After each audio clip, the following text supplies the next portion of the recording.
Hi everybody and welcome to Cut the Kibble. If you're new to my channel, I have been home cooking for 12 years for this little girl, and she goes to get her blood work done and she always passes with flying colors. I have a feeling that more people are coming to my channel. I just heard yesterday that Costco has a limit 1 on dog food. The problem is a lot of these ingredients in the dog food are coming from China, and they're just not getting here because of all the shipment problems. And you know, if you're going online to learn how to home cook, there's a lot of bad stuff out there where you just put meat, rice, potatoes, peas and carrots and you call it a day. That's not all there is to it. And then if you go, you're going to see some companies that are going to advertise a complete supplement to make your food balance. I know this firsthand because one of these companies just messaged me last week that I would promote their product. And I looked at the back of the ingredients and I talked to the person who makes it over there.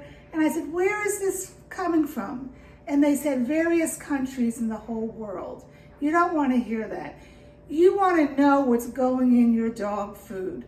Everything that my dog eats, I pick at the grocery store, even her home treats.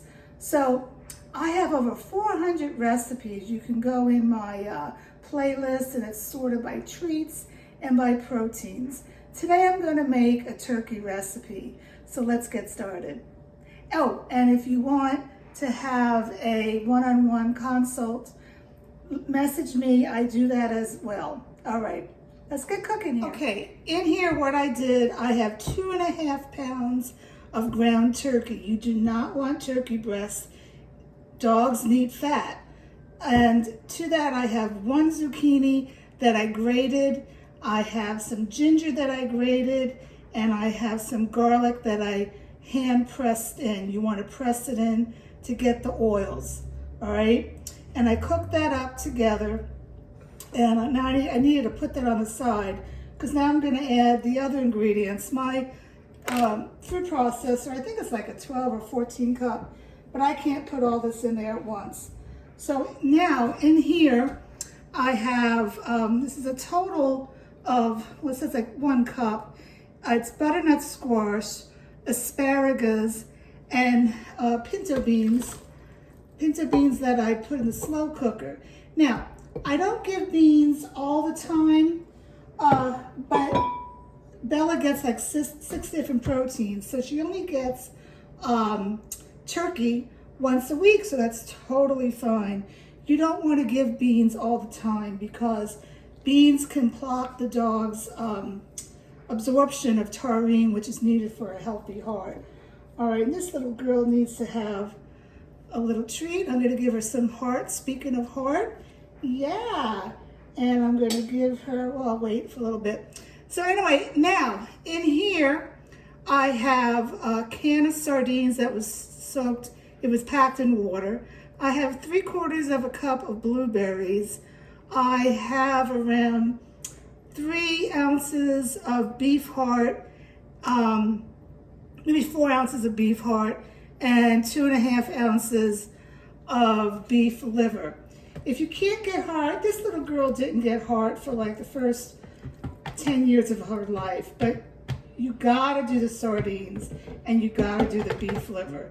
You can buy the beef liver in the frozen section of your grocery store, or if you live not near a farm, lucky you, you can do that as well.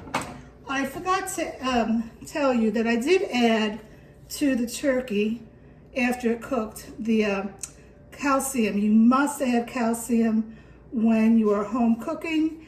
And then I have in here my Cut the Kibble Omega Booster, which is a mixture of hemp hearts, flaxseed, and pumpkin seeds, all for the omega-3s.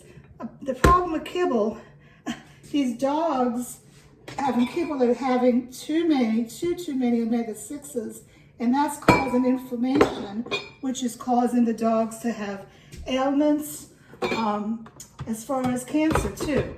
So everything in here I pick, and there are supplements now that I do at feeding, but if you want to know about that, you can look at my other recipes under supplements, or you could contact me for a consult. So I'm just going to mix this up.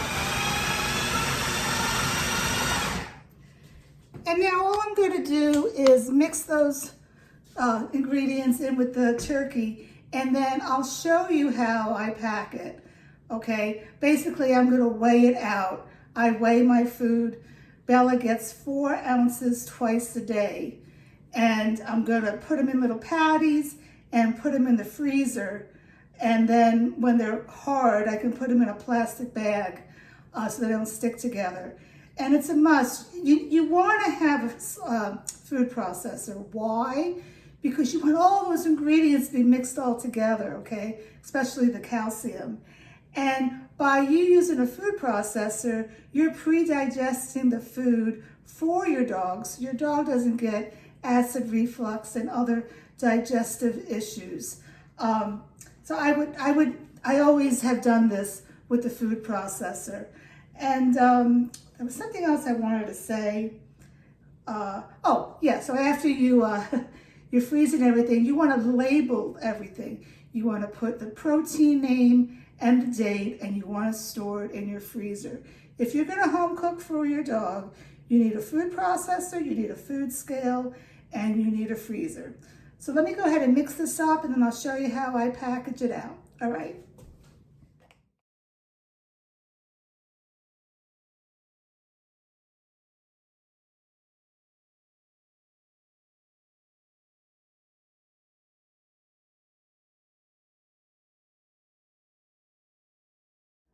Okay, I had to stop the camera. I had to get another pan. So I got 15 meals for this little girl out of 2.5 pounds of turkey.